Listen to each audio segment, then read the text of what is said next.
Hey guys, this is Varsha and welcome to VSP classes. आज मैं समाज से रिलेटेड एक वीडियो लेकर आई हूँ जो कि हिंदी के एक बहुत ही महत्वपूर्ण टॉपिक में से एक है। तो यहाँ से क्वेश्चन जरूर पूछा जाता है, चाहे कोई भी एग्ज़ाम हो। जिस भी एग्ज़ाम में हिंदी पूछी जाती है वहाँ से समाज से क्वेश्चन जरूर बनकर आता है। तो मानकर चलिए कि ये सभी प्रतियोगी परीक्षाओं के लिए बहुत ही महत्वपूर्ण वीडियो होने वाली है। और आज हम इसमें बात करेंगे कि समाज की परिभाषा क्या होती है, समाज के भेद कितने होते हैं, यानी कि समाज होते कितने टाइप के होते हैं, और इनके जो उदाहरण बनकर आते हैं उनको भी हम समझेंगे। तो बेसिकली कह सकते हैं कि आज समाज को हम क्रिस्टल क्लियर कर लेंगे विद एग्जाम्पल। ठीक है, तो वीडियो को पूरा देखिएगा ताकि आपको समाज आज बिल्कुल समझ में आ जाए, और आज के बाद अगर समाज से रिलेटेड कोई भी क्वेश्चन पेपर में आए तो वो कभी गलत ना हो। इसलिए आप लोग वीडियो को पूरा देखिएगा, और अगर वीडियो पसंद आएगा तो लाइक और शेयर कर दीजिएगा, चैनल को सब्सक्राइब कर दीजिएगा और बेल आइकन को प्रेस कर लीजिएगा। आइए देखते हैं सबसे पहले समास किसे कहते हैं। देखिए, ये एक नंबर के क्वेश्चन में कभी कभी हालांकि बहुत कम पूछा जाता है, लेकिन आप याद कर लीजिए, समझ लीजिए चीज़ों को कि समास होता क्या है। तो देखिए, अगर मैं अपने शब्दों में बात करूं कि समास जो है वो दो या दो से अधिक शब्दों से मिलकर बने नए सार्थक शब्द को समास कहते हैं। और एक तरीके से आप समझ सकते हैं कि समास का अर्थ क्या होता है। समास का अर्थ होता है संक्षिप्त करना। ठीक है, यानी कि किसी शब्द का संक्षिप्तीकरण कर देना, घटा देना, छोटा कर देना। ठीक है, जैसे कि जहां क्या होता है कि बहुत ही कम शब्दों में अधिक अर्थ स्पष्ट हो जाए। ठीक है, यानी कि सब दूसरे शब्दों में अगर हम कहें तो समास वह प्रक्रिया है जिसके द्वारा हिंदी में कम से कम शब्दों में अधिक से अधिक अर्थ को प्रकट किया जाए। अब इसके लिए देखिए, एक एग्जाम्पल मैं ले रही हूं, जैसे राजा का पुत्र। ठीक है, ध्यान दीजिएगा, राजा का पुत्र मैंने लिख दिया, क्लियर। अब इसका अगर हम समास करेंगे तो क्या हो जाएगा, राजपुत्र। तो हमने इतने बड़े शब्द को एक शब्द में समाहित कर दिया। ठीक है, यानी बहुत ही कम शब्दों में हमने इसके अर्थ को प्रकट कर दिया कि राजपुत्र कौन होता है, राजा का पुत्र होता है। ठीक है, इसी को कहते हैं हम समास। देखिए, आप लोग जानते होंगे कि वर्णों के मेल से क्या बनती है, वर्णों के मेल से संधि बनती है। यानी कि जब दो वर्ण मिलते हैं तो उनके मेल से संधियों का निर्माण होता है। लेकिन जब शब्दों का मेल होता है, अधिक शब्दों से मिलकर जब एक नया सार्थक शब्द बनता है तो उसको हम क्या कहते हैं, समास कहते हैं। आ गई बात समझ में।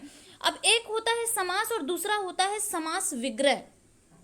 अब समास विग्रह क्या होता है, देखिए, समस्त पद के सभी पदों को अलग अलग किए जाने की प्रक्रिया ही समास विग्रह कहलाती है।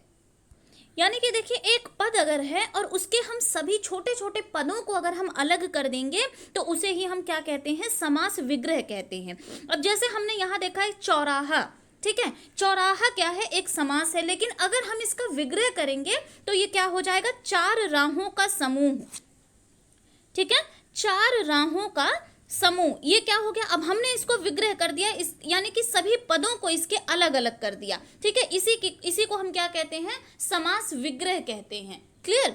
अब एक और बात जान लीजिए कि समास में मुख्यतः दो पद होते हैं। आपने बहुत बारी सुना होगा, पूर्व पद और उत्तर पद। यानी कि पहला जो पद होता है उसको हम क्या कहते हैं, पूर्व पद कहते हैं, और दूसरा पद जो होता है उसको उत्तर पद कहते हैं। ठीक है, अगर आप समास पढ़ेंगे तो आपको ये दोनों चीजें जरूर दिखाई देंगी। अब जैसे गंगा जल, एक शब्द मैंने ले लिया, क्या, गंगा जल। ठीक है, अब यहाँ पे देखिए, गंगा जो है वो क्या है, इसमें पूर्व पद क्या है, वो गंगा है, और उत्तर पद की अगर बात करें तो वो क्या है, जल है। ठीक है, यही है पूर्व पद और उत्तर पद। ठीक है, तो ये कुछ बात हो गई कि समास किसे कहते हैं, समास विग्रह किसे कहते हैं, और समास के अर्थ को क्या कहते हैं, इसके विग्रह को क्या कहते हैं, और पूर्व पद और उत्तर पद क्या होता है। आगे हम बात करने वाले हैं कि समास कितने प्रकार के होते हैं। वन लाइनर क्वेश्चन में पूछ लिया जाता है कि समास के कितने प्रकार होते हैं। तो देखते हैं, समास के भेद के बारे में बात करेंगे कि समास के मुख्यतः 6 भेद माने गए हैं। कौन कौन से, अव्ययी भाव समास, तत्पुरुष समास, कर्मधारय समास, द्विगु समास और द्वंद्व समास और बहुब्रीहि समास। ठीक है, तो ये 6 टाइप के समास होते हैं। इन पर हम एक एक पर चर्चा करेंगे और उनके उदाहरण को देखेंगे। चलिए तो ये देखिए डायग्राम के द्वारा आप समझ लीजिए कि ये 6 टाइप हैं किसके, समास के, अव्ययी भाव, तत्पुरुष, कर्मधारय, द्विगु, द्विगु, द्वंद्व और बहुब्री। ठीक है, चलिए सबसे पहले हम बात करेंगे अव्ययी भाव समास की। तो अव्ययी भाव समास में देखिए, अब यहाँ आपको एक बार आप अच्छे से पढ़िए, हिंदी में देखिए मैं बार बार बोलती हूँ, जितना ज़्यादा आप शब्दों को तोड़ेंगे उतना ज़्यादा अर्थ आपको अपने आप स्पष्ट हो जाएगा। ठीक है, आप परिभाषा इसकी मत पढ़िए। ठीक है, अव्ययी भाव समास अगर आपने कहा तो आपके दिमाग में क्या बात आ गई कि इसमें जो है अव्यय होगा। अब अव्यय क्या होगा, तो यहाँ अब परिभाषा पढ़ेंगे, इतना आपको पता चल गया कि जहाँ अव्यय आएगा वो क्या होगा, अव्ययी भाव समास होता है। ठीक है, तो देखिए जिस समास का पहला पद यानी कि पूर्व पद, अभी हमने पूर्व पद और उत्तर पद की बात करी, तो जिस समास में पहला पद यानी कि पूर्व पद अव्यय हो तथा प्रधान हो, यानी कि जो अव्यय होता है वो प्रधान भी होता है और पहले पद में ही अव्यय आपका आ जाएगा। ठीक है, और याद रखिएगा अव्यय मैंने बताया था अव्यय पढ़ाते टाइम कि इसमें क्या होता है, लिंग, वचन और कारक जो है इसमें बदलता नहीं है, वो हमेशा एक जैसा रहता है। ठीक है, तो दूसरे शब्दों में अगर हम कह दें तो एक शब्द की पुनरावृत्ति, यदि एक शब्द की पुनरावृत्ति हो और दोनों शब्द मिलकर अव्यय की तरह प्रयोग हो तो वहां पर कौन सा समास होगा, अव्ययी भाव समास होगा। ठीक है, यानी कि, और हाँ आप समझने के लिए संस्कृत में उपसर्ग अगर आ जाए अव्ययी भाव समास ही माने जाएंगे। ठीक है, चलिए एग्जाम्पल देखते हैं। अब आपको इतना पता चल गया कि अव्ययी भाव समास में पहला पद जो होगा वो अव्यय होगा और वही पद क्या होगा, प्रधान भी होगा। ठीक है, तो देखिए एक एग्जाम्पल है अनुरूप। अब अनुरूप को अगर आप तोड़ेंगे तो अनु जो है, अनु क्या है भाई, अनु तो एक उपसर्ग है ना, अनु तो एक उपसर्ग है, तो यानी कि यहाँ पे अनु जो है वो उपसर्ग लगा हुआ है। ठीक है, अनु प्लस रूप हो गया। ठीक है, चलिए नेक्स्ट है प्रतिकूल। प्रतिकूल प्रति प्लस कूल, अब प्रति भी यहाँ पे क्या हो गया, एक उपसर्ग के तरह आया है। ठीक है, भर पेट इसी तरह देखिए, भर प्लस पेट, प्रतिदिन प्रति प्लस दिन, यथाक्रम यथा प्लस क्रम। तो अगर एग्जाम में पूछा जाएगा कि किसका पहला पद प्रधान होता है और किसके पहले पद में क्या होता है, अव्यय होता है, यानी कि पहला पद प्रधान भी है और वो क्या है, और उपसर्ग लगा होता है। तो देखिए आप पांचों में देख लीजिए, छयों में अनु यहाँ उपसर्ग लगा, यहाँ प्रति लगा है, यहाँ पे भर लगा है, यहाँ प्रति, यहाँ पे यथा, यानी कि अगर जिस शब्द में पहले ही उपसर्ग लग जाता है तो वो क्या होता है, अव्ययी भाव समास होता है। क्लियर हो गई बात। ठीक है, आगे चलते हैं, आगे बात करेंगे हम तत्पुरुष समास की। अब तत्पुरुष में पहले, अभी हमने अव्ययी भाव में देखा कि उसका पहला पद प्रधान होता है। ठीक है, लेकिन अब तत्पुरुष समास में क्या होता है कि जिस समास में उत्तर पद यानी कि बाद का पद जो होता है वो प्रधान होता है तथा दोनों पदों के बीच का कारक चिन्ह लुप्त हो जाता है। यहाँ पे तत्पुरुष समास में क्या होता है कि यहाँ पे कारक चिन्ह जो होते हैं वो लुप्त हो जाते हैं, उसे हम तत्पुरुष समास कहते हैं। कैसे कहते हैं, आइए देखते हैं।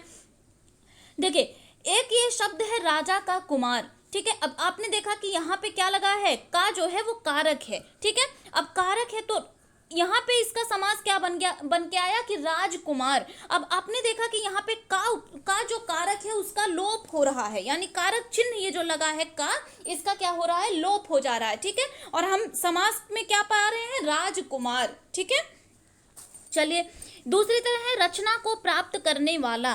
तो यहाँ जो को है, यहाँ भी को आया, तो ये को क्या है, कारक चिन्ह है, ये समास में लुप्त हो जाएगा और रचना को प्राप्त करने वाले को क्या कहा जाएगा, यहाँ समास बन के आएगा रचनाकार। ठीक है, यानी कि तत्पुरुष समास में सबसे पहले ध्यान दीजिएगा उत्तर पद प्रधान होता है। ठीक है, और दोनों पदों के बीच में जो कारक चिन्ह होता है वो विलुप्त हो जाता है, उसका लोप हो जाता है। बस इतना समझना है आपको तत्पुरुष समास में। क्लियर। इसी तरह यश को प्राप्त करने वाला। ठीक है, ये यश को प्राप्त, अब को जो कारक चिन्ह है वो लुप्त हो जाएगा और यहाँ हो जाएगा यश प्राप्त। ठीक है, करुणा से पूर्ण यानी कि करुणा पूर्ण, पाप से मुक्त तो पाप मुक्त, और शिव का आलय बराबर शिवालय। ठीक है, तो यहाँ आपने हर एक एग्जाम्पल में आपने देखा कि कारक चिन्हों का यहाँ पे लोप होता जा रहा है। ठीक है, तो ये कौन सा समास हो गया, तत्पुरुष। और याद रखिएगा अव्ययी भाव में पहला पद प्रधान होता है, लेकिन तत्पुरुष में हमारा उत्तर पद प्रधान होता है। क्लियर। चलिए अब तत्पुरुष समास के भेद भी हैं, आइए देखते हैं भेद कौन कौन से हैं। तो तत्पुरुष समास के 6 भेद माने जाते हैं। ठीक है, तो ये 6 भेद हो गए। आइए हम एक एक पे चर्चा करेंगे कि इसके 6 मुख्य भेद हैं कौन कौन से। सबसे पहले है कर्म तत्पुरुष। ठीक है, कर्ता ने कर्म को, करण से आप सबने पढ़ा होगा, तो सबसे पहला है कर्म तत्पुरुष। यहाँ पे क्या होता है, को का लोप हो जाता है। ठीक है, कैसे होता है, जैसे हमारा एक शब्द है गगन को चूमने वाला, तो यहाँ पे देखिए को है, ठीक है, यानी कि कर्म कारक है। अगर कर्म कारक है तो यही को हमारा विलुप्त हो जाएगा और आपको शब्द क्या बन के आएगा, गगन चुंबी। ठीक है, गगन को चूमने वाला यानी कि गगन चुंबी। इसी तरह है चिड़िया को मारने वाला। ठीक है, तो यहाँ भी को जो है, को तत्पुरुष का लोप हो जाएगा। ठीक है, को कारक का लोप हो जाएगा और यहाँ हो जाएगा चिड़िया को मारने वाला यानी कि चिड़ी मार। ठीक है, ये कर्म तत्पुरुष हो गया। आगे देखेंगे करण तत्पुरुष में किसका लोप होता है, तो से के द्वारा का लोप हो जाता है। कैसे होता है, एक शब्द है शोक से ग्रस्त। ठीक है, तो यहाँ पे से जो है, यहाँ से का लोप हो जाएगा और हो जाएगा शोक ग्रस्त। ठीक है, नेक्स्ट सूर द्वारा रचित। ठीक है, अब यहाँ आपको बताया गया था कि से के द्वारा। ठीक है, तो यहाँ द्वारा का लोप हो जाएगा और शब्द बनकर आएगा सूर रचित। इसी तरह भय से आकुल, भयाकुल। ठीक है, करण तत्पुरुष हो गया। आगे बात करेंगे संप्रदान तत्पुरुष में, तो के लिए का लोप हो जाएगा। ठीक है, शब्द है हाथ के लिए कड़ी यानी कि हथकड़ी, स्नान के लिए घर यानी स्नान घर, और गौ के लिए शाला यानी कि गौशाला। ठीक है, ये बात हो गई संप्रदान तत्पुरुष की। आगे हम देखेंगे अपादान तत्पुरुष। अपादान में किसका लोप होगा, से अलग होने के अर्थ में। ठीक है, तो देखिए धन से हीन। ठीक है, धन से हीन यानी कि धनहीन, यहाँ पे से का लोप हो गया। पाप से मुक्त, पाप मुक्त, और पथ से भ्रष्ट यानी कि पथ भ्रष्ट। क्लियर, चलिए संबंध तत्पुरुष में किसका लोप होगा, का की के का लोप हो जाएगा। अभी हमने एक एग्जांपल आपका स्टार्टिंग में ही हमने लिया था, राजा का पुत्र, तो यहाँ पे का लोप हो जाएगा, ये हो जाएगा राजपुत्र। यहाँ पे ऊ की, छोटा ऊ की मात्रा रहेगी। ठीक है, गृह का स्वामी यानी कि गृह स्वामी, और देश की रक्षा यानी देश रक्षा। ठीक है, यानी कि यहाँ पे का की के का लोप हो जाएगा, कहाँ पे, संबंध तत्पुरुष में। क्लियर, अधिकरण तत्पुरुष में क्या होता है, में और पर का लोप होगा। कैसे होगा, शोक में मग्न। अब यहाँ में का लोप हो जाएगा, शोक मग्न हो जाएगा। गृह में प्रवेश यानी गृह प्रवेश, और धर्म में वीर यानी कि धर्म वीर। ठीक है, तो ये तत्पुरुष के कुछ भेद माने गए थे। देखिए तत्पुरुष के ये तो भेद आप सबको पता होगा, लेकिन आजकल के एग्जाम में जो क्वेश्चन जहां से पूछा जाता है, एक बार थोड़ी सी चर्चा उस पर कर लेते हैं। एक तत्पुरुष समास का भेद है न्य तत्पुरुष, यहां से क्वेश्चन बहुत बनकर आता है। ठीक है, और बहुत कम लोग जानते भी होंगे इसके बारे में, इसलिए आप लोग जान लीजिए कि न्य तत्पुरुष से क्या होता है इसमें और क्या एग्जाम्पल इसका है। तो देखिए जिस समास के पूर्व पद में निषेध सूचक शब्द, अब निषेध सूचक शब्दों में किसका गणना किसकी की गई, जैसे अ, अन, न, न और गैर, ये क्या है, ये निषेध सूचक शब्द हैं। ठीक है, अब जहां पे आपको समास के पूर्व पद में ही, याद रखिएगा पूर्व पद में ही आपको मिल जाएंगे।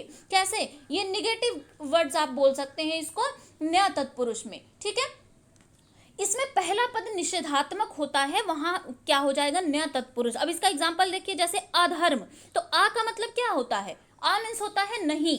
इसी तरह आप देख रहे होंगे कि असभ्य, अब असभ्य क्या है, आ जो है नहीं वाला निषेधात्मक शब्द है। ठीक है, ये हो गया। जैसे असंभव, तो यहाँ पे असंभव मतलब न संभव। अनंत, फिर और क्या एग्जांपल है, अनावश्यक, नापसंद, तो ये कैसे हैं, ये पूर्व पद में ही निषेध सूचक शब्द आपके आ जा रहे हैं। तो ये कौन सा समास है, न्य तत्पुरुष समास। वेरी वेरी इंपॉर्टेंट है, आजकल जो क्वेश्चन समास से बनता है वो यहीं से बनकर आता है। ठीक है, चलिए आगे चलेंगे, हम बात करेंगे नेक्स्ट कर्मधारय तत्पुरुष। ठीक है, तो देखिए रिकॉल करते हुए चलेंगे, अव्ययी भाव समास में पूर्व पद प्रधान होता था और पूर्व पद अव्यय होता था। तत्पुरुष में उत्तर पद प्रधान होता था और कारक चिन्हों का लोप हो जाता था। ठीक है, अब हम बात करेंगे कर्मधारय समास की। तो कर्मधारय का उत्तर पद प्रधान होता है, ध्यान दीजिएगा, इसमें क्या होता है, उत्तर पद यानी कि बाद का जो पद होता है वो प्रधान होता है, और पूर्व पद व उत्तर पद में उपमान, उपमेय अथवा विशेषण विशेष्य का संबंध होता है। कर्मधारय को पहचानने का सबसे अच्छा तरीका है कि यहाँ पे या तो उपमान और उपमेय होंगे, ठीक है, या तो विशेषण और विशेष्य का संबंध होता है, उसे कर्मधारय समास कहते हैं। और अगर आपको पहचान करनी है कर्मधारय की, तो जब आप विग्रह करेंगे तो दोनों पदों के मध्य में है, जो, के समान आदि आते हैं। अब आइए एग्जाम्पल से देखते हैं। तो एग्जाम्पल है आपका कमल के समान चरण। तो हमने बताया के समान आएगा, जो आएगा, है आएगा और में आएगा। ठीक है, तो के समान आ गया यानी कि कमल के समान चरण। ठीक है, यानी क्या हो गया, चरण कमल। और ऊपर हमने बात की या तो विशेषण आएगा या विशेष्य आएगा। तो आप देख रहे हो विशेषण क्या होता है, जो संज्ञा व सर्वनाम की विशेषता बताती हो। लेकिन विशेष्य क्या होता है, इसको समझ लीजिए कि विशेष्य होता है जिसकी विशेषता बताई जाए। ठीक है, तो यहां देखिए किसकी विशेषता, चरण की विशेषता बताई जा रही है कि वो कैसा है, कमल के समान है। ठीक है, तो आपको विशेषण और विशेष्य का संबंध देखने को मिल गया, तो यानी ये कर्मधारय समास होता है। ठीक है, इसी तरह चंद्र के समान मुख यानी कि चंद्रमुखी, क्रोध रूपी अग्नि यानी क्रोधाग्नि, लाल है जो मणि, देखिए सारा कुछ यही आ रहा है विग्रह करने पर। ठीक है, लाल है जो मणि यानी कि लाल मणि, महान है जो देव यानी महादेव। तो ये कैसा समास है, कर्मधारय। यहाँ पे उत्तर पद प्रधान होता है और आपको या तो उपमान और उपमेय का संबंध मिलेगा देखने को, या तो विशेषण और विशेष्य का संबंध मिलेगा। ठीक है, ये कौन सा समास हो गया, कर्मधारय समास हो गया। ठीक है, जैसे एक और एग्जांपल देख लीजिए, नव युवक, नव युवक यानी कि नव है जो युवक। ठीक है, और पीतांबर, नील गगन, ये सारे बहुत फेमस एग्जांपल है। महात्मा बहुत बार पूछा जाता है, महात्मा, महान है जो आत्मा, कौन, महात्मा। ठीक है, ये हो गया कर्मधारय समास। आगे हम बात करेंगे द्विगु समास की। द्विगु, जैसे जहां भी आपको द्विगु दिखे आपके दिमाग में एक चीज आ जानी चाहिए, क्या क्या, संख्यावाची। ठीक है, तो इस समास के पूर्व पद में, इस समास का पूर्व पद संख्यावाचक विशेषण होता है, तो वह द्विगु समास कहलाता है। एक तो आपको समझ में आ गया द्विगु में क्या होता है, संख्यावाची पूछा जाता है। ठीक है, स्टार्टिंग में ही आपको कोई ना कोई संख्या दिख जाएगी। और क्या होगा, इसमें समूह या समाहार का ज्ञान प्राप्त होता है। ठीक है, समूह या समाहार का कैसे, तीनों लोगों का समाहार। अब तीनों लोगों का, तीन लोगों, सबसे पहले संख्यावाची आया कि नहीं, तीन आ गया। ठीक है, और समाहार यानी कि यहां क्या हो गया, समूह की भी बात हो गई, कौन है, त्रिलोक। ठीक है, नवरात्रों का समूह, नव आ गया यानी ये भी संख्यावाची है, और समूह भी आ गया यानी ये नवरात्र, ये कैसा हो गया, द्विगु समास हो गया। ठीक है, 7 दिनों का समूह, 7 संख्यावाची और समूह आ गया यानी सप्ताह। 3 रंगों का समूह तो तिरंगा। ठीक है, आ गई बात समझ में, यानी कि इस समास में पूर्व पद संख्यावाची होता है। ठीक है, और इस समास में प्रयुक्त संख्या जो होती है किसी समूह को दर्शाती है, किसी अर्थ को नहीं। ध्यान दीजिएगा, पहचानने का एक तरीका है कि जो संख्या प्रयुक्त होगी वहां वो किसी समूह को दर्शाएगी, अर्थ को नहीं दर्शाएगी। ठीक है, इससे समूह और समाहार का ही बोध होता है। तो ये क्या हो गया, द्विगु समास हो गया। ठीक है, चलिए नेक्स्ट है द्वंद्व समास। द्वंद्व समास, अब द्वंद्व में क्या होता है, द्वंद्व का अर्थ होता है क्या, सबसे पहले द्वंद्व में देख लीजिए कि दोनों पद प्रधान होते हैं। एक ऐसा समास है जिसमें क्या होगा, दोनों पद प्रधान होते हैं, इसमें किसी भी पद जो है वो गौण नहीं होता, यानी दोनों पद एक दूसरे पद के विलोम होते हैं। ठीक है, विलोम होते हैं कैसे, और विग्रह करने पर क्या मिलेगा, या, एवं, और, ये सब आएगा। ठीक है, जैसे सुख और दुख और आ गया। ठीक है, नर और नारी और आ गया, छल और कपट, अपना और पराया। ये देखिए अपना और पराया सीटेट के एग्जाम में अभी पूछा गया था। ठीक है, सीटेट के एग्जाम में पूछा गया था कि अपना और पराया कौन सा समास है, तो ये कौन सा समास है, द्वंद्व समास, क्योंकि दोनों पद प्रधान है। ठीक है, और विग्रह करने पर या, एवं, और, ये सब जब जहां आ जाए वो कौन सा समास है, द्वंद्व समास है। ठीक है, अथवा, ये सब जहां आए वो द्वंद्व समास में। जैसे जलवायु, ठीक है, एक एग्जांपल और देखिए, जलवायु, जल और वायु। ठीक है, पाप पुण्य, राधा कृष्ण, अन्न जल, नर नारी, गुण दोष, ये सारे एग्जांपल किसके हैं, द्वंद्व समास के हैं। ठीक है, चलिए एक लास्ट समास कौन सा आया, बहुब्रीहि समास। बड़ा कंफ्यूजन क्रिएट करता है, अक्सर हम कर्मधारय को बहुब्रीहि और बहुब्रीहि को कर्मधारय लगा देते हैं, लेकिन आज ऐसा समझ लेंगे कि कभी भी गलत नहीं होगा बहुब्रीहि समास। देखिए इस समास में कोई पद प्रधान नहीं होता है। सबसे खास बात इस समास की है कि इसमें ना तो उत्तर पद प्रधान होता है और ना ही पूर्व पद प्रधान होता है, बल्कि जब दो पद मिलकर कोई तीसरा पद बनाते हैं वही तीसरा पद क्या होता है, प्रधान होता है। ध्यान से समझिएगा, एक बार समझ जाइएगा फिर कभी गलत नहीं होगा। और इसके जब आप इसका विग्रह करेंगे तो क्या आएगा, वाला है, जो, जिसका, जिसकी, वह, ये सारे क्या आएंगे, विग्रह करने पर आएंगे। अब देखते हैं नीलकंठ, ठीक है, नीलकंठ एक शब्द है, नीला है कंठ जिसका, अभी हमने कहा जिसका, जिसकी, जिसके, वह, जो, है, वाला, ये सारे क्या आएंगे, विग्रह करने पर आएंगे।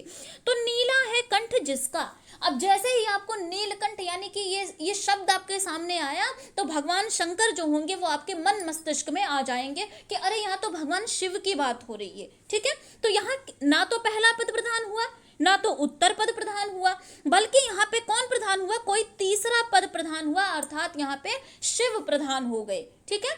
चलिए, इसी तरह है प्रधानमंत्री, मंत्रियों में है प्रधान जो, ठीक है, यानी कि कौन, प्रधानमंत्री। अब अगर पूछा जाए कि मंत्रियों में प्रधान है जो, तो आपके दिमाग में एक शब्द आएगा कौन, यहां तो बात कर रहे हैं प्रधानमंत्री की, ठीक है। चलिए, महावीर, अब महावीर का क्या हो जाएगा, महान वीर है जो। अब महावीर का क्या मतलब आप समझेंगे, महावीर का आप अगर जहां महावीर आया आप हनुमान जी के बारे में समझ जाएंगे कि यहाँ पे महावीर मतलब हनुमान जी के बारे में बात की जा रही है, ठीक है। इसी तरह निशाचर, निशा में विचरण करने वाला, अब निशा में विचरण करने वाला, भाई रात में कौन घूमता टहलता है, राक्षस, ठीक है। तो जहां भी निशाचर आया, निशा में विचरण करने वाला, आपके दिमाग में एक ही शब्द वहां पे क्लिक होगा, क्या, राक्षस, ठीक है। ऐसे ही पीतांबर, पीले हैं वस्त्र जिसके, अर्थात श्री कृष्ण, ठीक है। चक्रधर, चक्र को धारण करने वाला, यहाँ पे देखिए ना तो पहला पद और ना तो यानी कि ना तो प्रथम पद और ना तो उत्तर पद, कोई भी पद प्रधान नहीं है, बल्कि जो तीसरा आ रहा है वही प्रधान है। त्रिनेत्र, तीन नेत्र हैं जिसके, अब तीन नेत्र की बात अगर की जाएगी तो सबसे पहले भगवान शंकर का नाम आएगा, ठीक है। एक और एग्जांपल देखिए, श्वेतांबर, अब श्वेतांबर की जब भी बात की जाए, इसका सबसे पहले विग्रह करेंगे जब आप, तो सफेद वस्त्रों वाली, तो सफेद वस्त्र कौन धारण करता है, सरस्वती। तो यहाँ पे बात किसकी की जा रही है, कि सरस्वती जी की, यानी कि कौन हो गया प्रधान, जो तीसरा पद है वही प्रधान हो गया। तो जब तीसरा पद प्रधान होता है वहां पे क्या हो जाएगा, बहुब्रीहि समास, ठीक है। तो ये समास एक बार और देख लीजिए, कभी कभी एग्जाम में पूछ लिया जाता है कि किसमें उत्तर पद प्रधान होता है और किसमें पूर्व पद प्रधान होता है, बड़े कंफ्यूज हो जाते हैं हम कि अरे बाप रे ये तो सब हौच पौच हो गया, आप कहाँ से समझे, ठीक है। तो ये एक लिस्ट बनाकर रख दी गई है यहाँ पे कि अव्ययी भाव में क्या होता है, पूर्व पद प्रधान होता है, मैंने बताया था पहला पद प्रधान होगा और पहला पद क्या होगा, अव्यय होगा, ठीक है। फिर तत्पुरुष समास में क्या होता है, उत्तर पद प्रधान होता है। द्वंद्व समास में मैंने बताया कि दोनों पद प्रधान होते हैं, ठीक है। बहुब्रीहि में मैंने बताया कि ना तो पहला पद और ना तो उत्तर पद, यानी कि ना पूर्व पद प्रधान होगा ना ही उत्तर पद, बल्कि दोनों पद अप्रधान होंगे, कोई जो तीसरे की तरफ जो संकेत किया जाएगा वही प्रधान होता है, ठीक है। द्विगु में मैंने बताया कि उत्तर पद प्रधान होगा और पहला जो क्या होगा, संख्यावाची होगा। कर्मधारय में क्या होगा, विशेषण और विशेष्य और उपमेय और उपमान का संबंध होता है, यहाँ पे क्या होता है, उत्तर पद की प्रधानता होती है, ठीक है। तो ये प्रमुख समास और पद की प्रधानता भी आपको बता दी गई। तो ये था समास से रिलेटेड मोस्ट इंपॉर्टेंट टॉपिक था, और इसके बाद में मैं समास से रिलेटेड क्वेश्चन भी कराऊंगी ताकि आप देख पाऊं मैं कि कितना आप समझ पाई हैं। तो अगर वीडियो आपको पसंद आया होगा तो प्लीज़ लाइक और शेयर कर दीजिएगा, चैनल को सब्सक्राइब कर दीजिएगा, बेल आइकन को प्रेस कर दीजिएगा ताकि वीडियो की लेटेस्ट नोटिफिकेशन आपको मिलती रहे। Thank you.